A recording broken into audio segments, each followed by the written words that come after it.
Hey everybody, this is Derek Holder, co-founder of Owensboro Healthy Living, and today we've had the opportunity to interview Amber Dodson. She has a rare health condition called Wegener's, and we figured what better way to kick off our first episode of OHLTV than to be able to educate our viewers and spread awareness about this rare disease. So we hope that these next few minutes are educational and very eye-opening.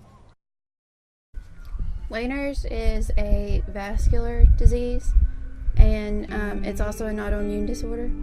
So basically what it does is it affects anything with blood vessels, and it inflames your blood vessels, which causes your organs to shut down, and it can affect any organ with blood vessels, but mainly the lungs and kidneys are affected. They're not sure what causes it. You're born with it, and some kind of stress or trigger sets it off to make it become active. So they aren't sure what causes it. It's pretty rare. When I was actually diagnosed, I was pretty young to be diagnosed with it. Usually it's men over 40 who are diagnosed, and I was diagnosed at 10 years old. So that's pretty rare. I've never met another person in person that has Wegener's. I've only met people online and then have met them later in life. No, there's no cure, just treatments that you can do. Well, I actually had symptoms as early as 3 years old. I would wake up and I would have swollen eyes for no reason. And that's actually a sign of kidney failure. So, when I was younger, I would have kidney infections, bladder infections. Almost each month I would have one of those. So, that's actually another sign of kidney failure. And then when I had just turned 10 and started to have symptoms in August. I turned 10 in June. So in August, I started to get really, really sick. I kept having sinus infections, migraines, and then it got to the point where I could only drink water, and that would be like sips of water, and it wouldn't stay down, even with nausea medicines.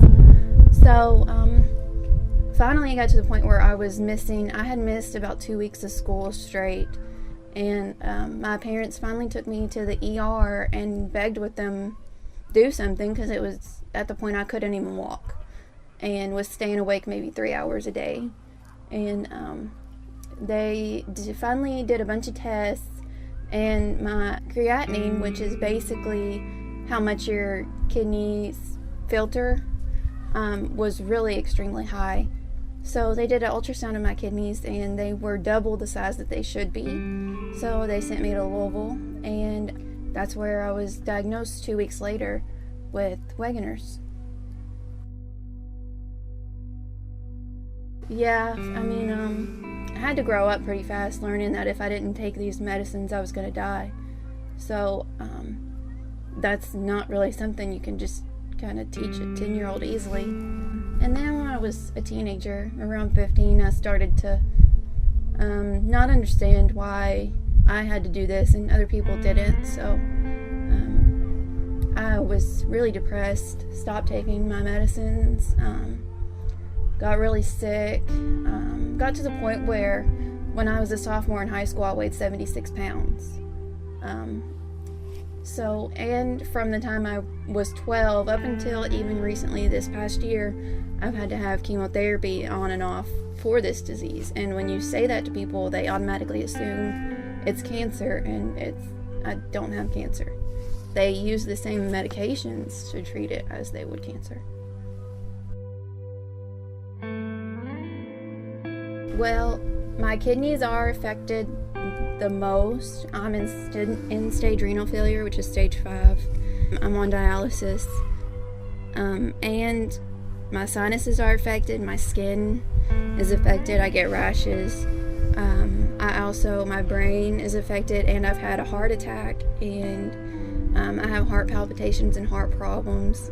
So it can affect anything, really, not just specific organs. But for the most part, it is usually just kidneys and lungs that affects most people.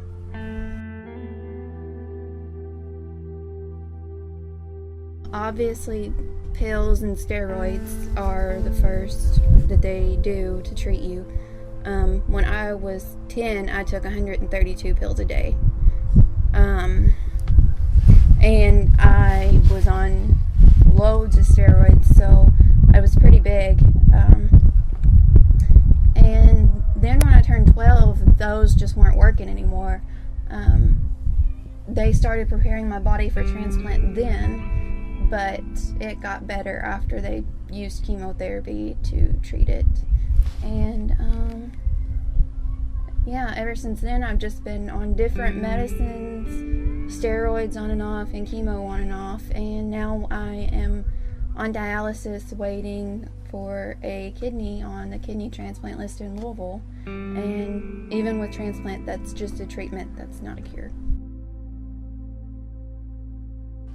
Basically, when you start out, you can start off with 2 different kinds of dialysis. There's hemodialysis and peritoneal dialysis. Peritoneal dialysis is what I started out on, where they insert a tube into your stomach and you insert fluid, and it cleans your blood through osmosis that way. But basically that didn't work for me. It failed and caused more problems than it was helping, so I had to stop that and go to hemodialysis.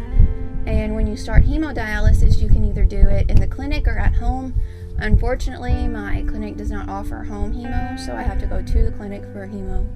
And when you start off, they actually insert a catheter in your chest that goes directly by your heart, and it cleanses your blood.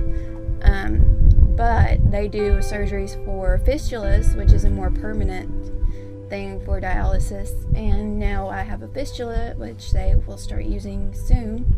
And basically, they take these big needles, and there's 2 of them, and they insert 2 of them in there, and that cleanses your blood that way.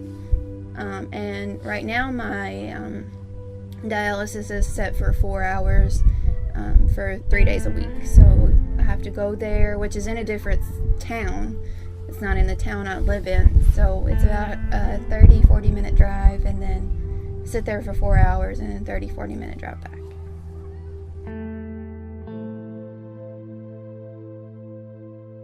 I've had several people offer to be my donor, but a lot of my family has health issues anyway. So, like my mom and dad, they couldn't donate. They both have heart problems. My brother is too young.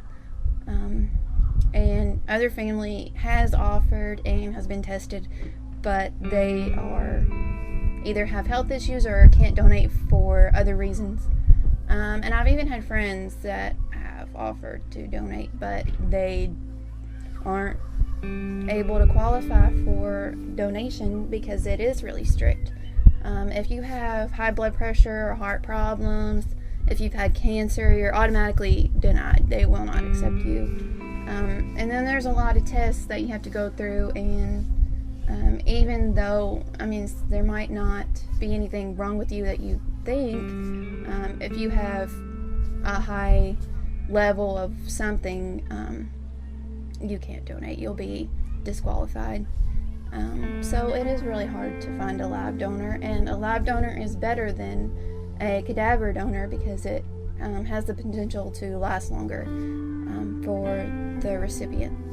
So if you get a live donor, it is better.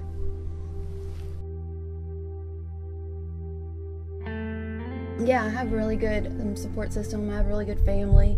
I have a huge family, so I'm thankful for that. But some people don't, so you have to be there for the people that don't, because kidney disease is actually a pretty common thing. A lot of people have it. Some don't even know they have it, and some it just affects them so quickly. So you really have to have a good support system. I got over the depression I did try pills at first, and the pills actually made me more depressed, and they made me a little crazy. So I stopped taking those. I did a lot of research. I learned that a lot of depression is caused from lack of vitamins. So I started taking vitamins, mainly vitamin D. I'm on a really high dose of vitamin D, which that's helped. But mainly just in realizing that my family does love and care about me, and even though I might not care about myself, they care about me, so I have to be as healthy as possible in order for them to be happy and them to not experience what I experience, which is the depression. So, and I just learned that other people have it way worse than I do. There's people that are on their deathbeds right now, and, you know, I don't want to sit there and feel sorry for myself when I have it better than they do. Physical activities is really, really hard. It's hard to even get out of bed without first having to take some kind of pain medication, whether it's Tylenol or Excedrin or even prescription pain medication, just because I wake up in pain. Getting a shower is a chore. I actually just had to have my mom come help me clean my house. I think that's what makes me the most depressed, is knowing that I can't do everything that I want to do. So that's just hard. And I'm 22. For my 21st birthday, I could only have one drink, and it had to be very low alcohol content. So I just had some wine. I had half a glass of wine. And when I was 18 and 17 and I pictured my birthday, you know, it's going out to a bar with your friends and having a few drinks and, you know, having fun with them, but I wasn't able to do that.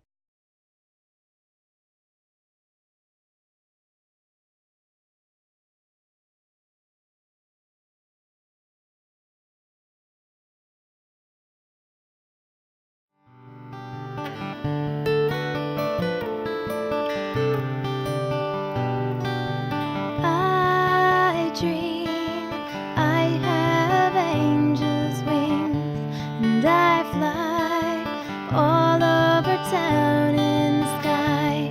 This world used to bring me down until now. I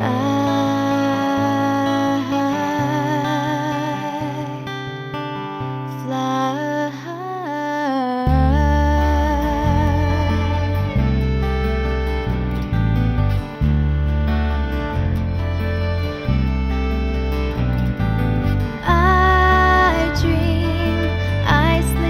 On the clouds, so warm as I wrap the cotton blanket around.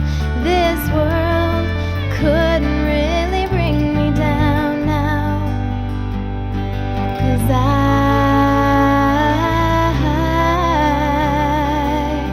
fly high.